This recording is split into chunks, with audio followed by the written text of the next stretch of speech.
Então tá, pessoal.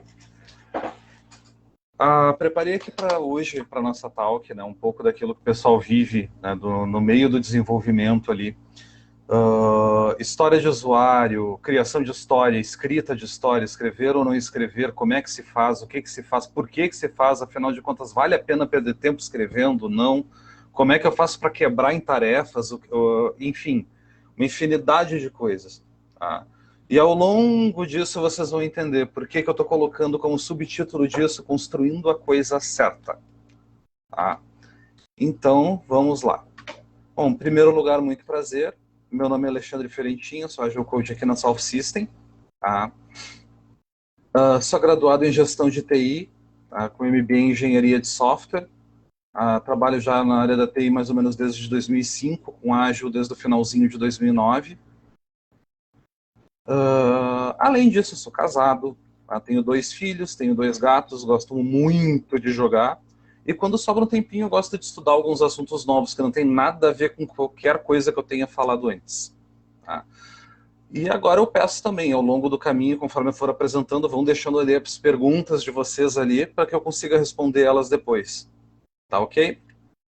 Então, vamos lá. A maioria de vocês já conhece, ou dentro dos times, ou dentro daquilo que vocês trabalham atualmente, já devem ter visto em algum momento, né, a escrita de histórias de usuário. Tá? É o template mais comumzinho que tem. Tá? Mas será que elas são realmente a alternativa certa? E eu já saio aqui de cara respondendo não. Tá? Na maioria dos casos, uma abordagem completamente diferente é a mais interessante de todas. Tá? Muito mais diferente do que aquela padrãozinha, né, de eu, como um usuário tal, preciso de tal coisa. Tá? A gente vai falar sobre algumas alternativas das User Stories, tá? E a importância de descrever isso daí corretamente, para a gente conseguir construir do jeito certo e a coisa certa. Tá? E ao mesmo tempo a gente vai, não só isso, né, a gente vai ver de que maneira que o próprio desenvolvedor vai escrevendo também essas histórias, ali desde o início vai auxiliando na escrita da descrição dessas histórias, porque elas não se resumem somente a um título. Para isso, então, a gente vai passar um pouquinho sobre cada template deles, tá? E aí depois a gente vai pegar um apanhado geral ali para o como fazer, como é que fica tudo isso no final.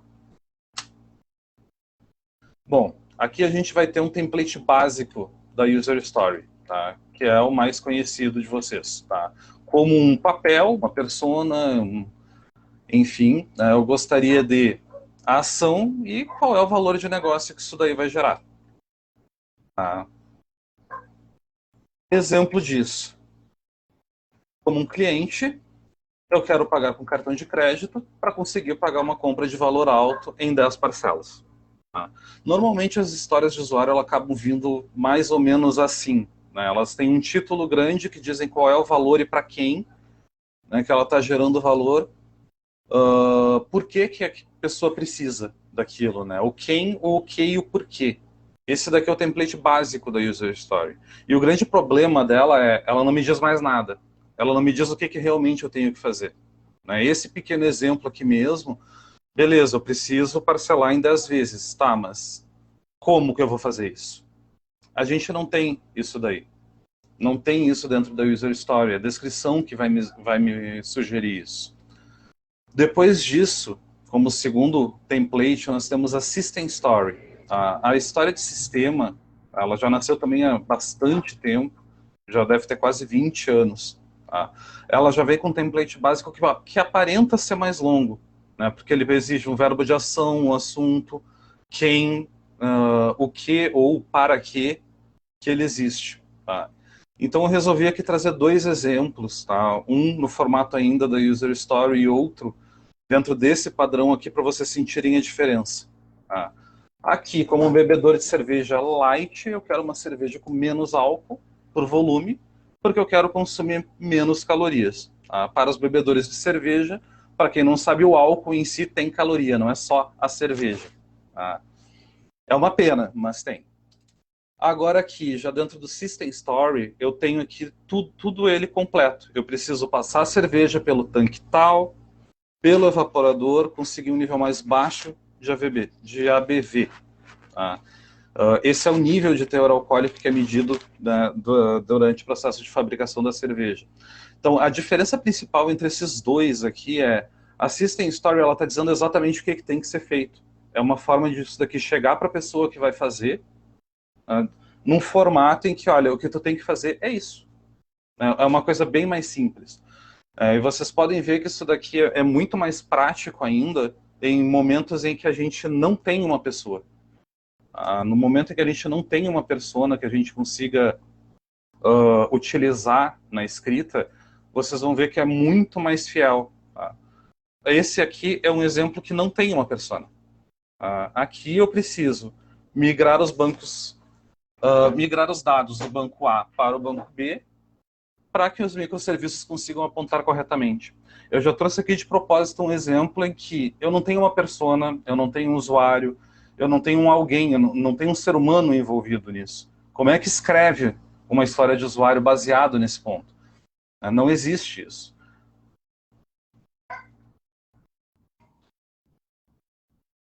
Continuando. Job Story. Talvez já tenham visto também. Aqui eu tenho, então, a situação principal, na verdade. É o que ela tem que me trazer, tá? Enfim, dentro dessa motivação para que eu possa o resultado esperado.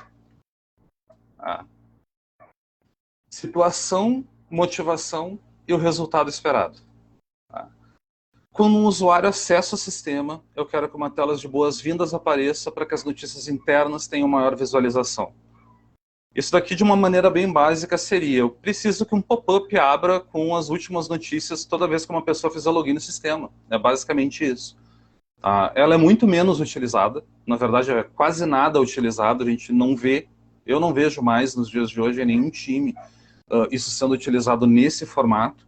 Ela é muito simplória, ela até diz o que é necessário, mas ela não diz o como, né? E ela não diz necessariamente um valor real, né? Porque muitas vezes, nesse exemplo que eu trouxe aqui, notícias internas terem maior visualização significa que o pop-up abriu e muitas vezes a pessoa pode fechar. Então, às vezes, também não é isso que eu preciso calcular que as pessoas leiam até o fim. Tá? E aí eu trago agora para vocês também uma outra solução que eu acho muito mais plausível, muito mais tangível para a realidade de praticamente todos os times. Que é vocês apagarem da memória todos os templates que vocês já viram de histórias. Tá? Os 3 que já passaram e qualquer outro que já possam ter vindo. Tá? De longe, a gente vai ver o seguinte. Primeiro, a ideia do No Template é de que qualquer modelo pré-pronto não passa de uma ferramenta. E eu só uso aquela ferramenta se eu vou realmente ganhar, vou ter algum benefício com ela. Tá? Os modelos prontos ali, como a User Story, System Story, nenhum deles é obrigatório.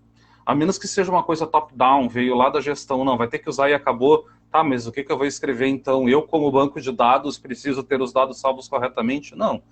Não vai vir algo do... Não é para ter algo do gênero. A ideia toda é que ele não seja obrigatório. E se um time trabalha melhor sem, não usa. Não usa esse modelo. Tá? Para garantir que se trabalhar sem nenhum template pronto funcione corretamente, então ali eu tenho que possuir dentro de um card mesmo ali, um card que eu vou trabalhar como história, uma história sem template. Eu tenho que ter a proposta de valor, qual é o valor que eu estou gerando, para quem que é esse destinatário de valor, as ações necessárias para realizar aquilo, restrições caso elas existam, né, possíveis dificuldades que a gente possa encontrar podem estar descritas ali dentro de um card, seja no Jira, no Trello, no Azure, enfim, e os critérios de aceite, ou os critérios de teste, para que aquilo ali passe. Então, aqui ele estaria muito mais completo do que, do que somente nos modelos anteriores, né, onde exige muitas vezes muito mais discussão. Às vezes um time precisa parar por 2 horas discutindo 4 itens do backlog para conseguir chegar num consenso, quando na verdade as coisas poderiam vir pré-prontas, né, e ser discutido o mínimo possível para conseguir ter um entendimento melhor daquilo que precisa ser feito. Tá? Aqui. Agora eu vou trazer um ponto aqui com vocês. Eu fiz um cálculo hoje para ver se ia dar tempo de fazer toda a apresentação. Então vou pedir para vocês pensarem no seguinte, tá? O cliente está pedindo exatamente isso. O cliente está pedindo um veículo e deu as especificações para vocês.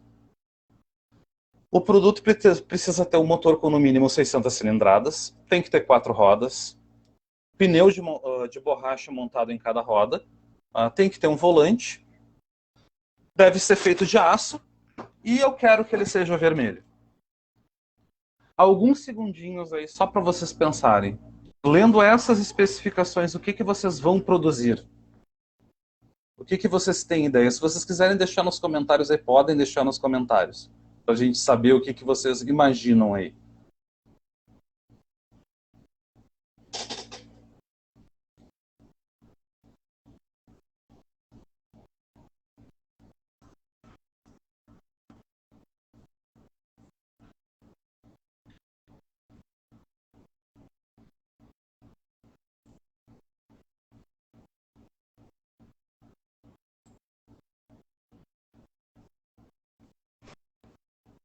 Bom,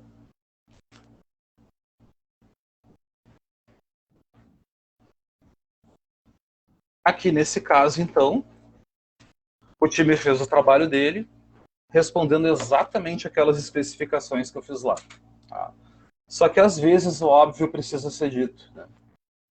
O que o cliente queria e que obedece exatamente aquelas especificações não era bem aquilo. Completamente diferente com as mesmas especificações. Na verdade, até mesmo incompletas. Tá? Ou às vezes até mesmo do tamanho errado. Tá? Então, na verdade, para que o pessoal conseguisse entender exatamente o que o cliente queria, aqui seria necessário muito mais especificação do tipo de motor, para que serviria, o que ele pretendia fazer com aquilo, enfim, não somente dizer que era um veículo. Tá? Aqui, primeiro exemplo, tá? Uma quebra bem simples, tá?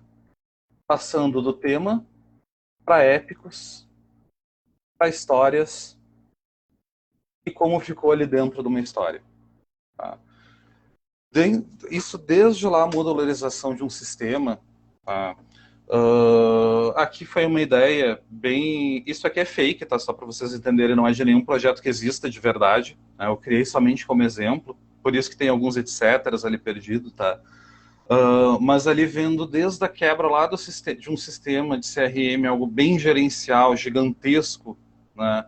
Vindo quebrando desde os temas para os épicos até chegar nas histórias, e dentro das histórias eu consegui ter uma descrição um pouquinho melhor, já utilizando o Gherkin, e com tarefas criadas dentro deles. Tá? E eu vou trazer para vocês mais 2 exemplos aqui de escrita, tá? De como foi feito isso. Vocês podem ver ele, nesse exemplo vocês podem ver. Tá?